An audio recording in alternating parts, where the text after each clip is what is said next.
ನಾನು ಓದಿದ ಅತ್ಯುತ್ತಮ ಪುಸ್ತಕಗಳನ್ನು ಪರಿಚಯಿಸುವ ಮೊದಲ ವಿಡಿಯೋ ಸರಣಿ ನಿಮಗಾಗಿ. ಪ್ರಥಮವಾಗಿ ತೇಜಸ್ವಿಯವರ ಕರ್ವಾಲು.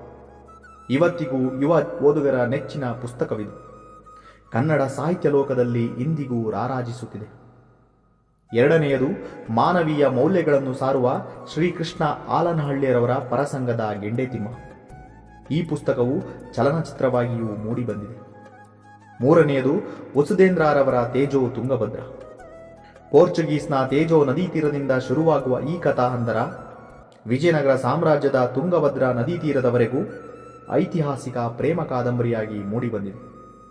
ನಾಲ್ಕನೆಯದು ಎಸ್.ಎಲ್. ಭೈರಪ್ಪರವರ ವಂಶವೃಕ್ಷ.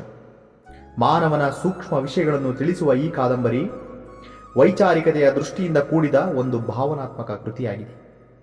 ಐದನೆಯದು ಡಾಕ್ಟರ್ ಕೆ. ಶಿವರಾಮ್ ಕಾರಂತರವರ ಬೆಟ್ಟದ ಜೀವ.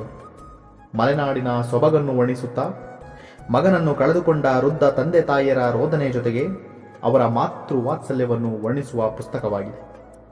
ಹಾಗಾದರೆ ನೀವು ಓದಿದ ನಿಮ್ಮ ನೆಚ್ಚಿನ ಪುಸ್ತಕವನ್ನು ತಪ್ಪದೇ ಕಮೆಂಟ್ ಬಾಕ್ಸ್ನಲ್ಲಿ ತಿಳಿಸಿ.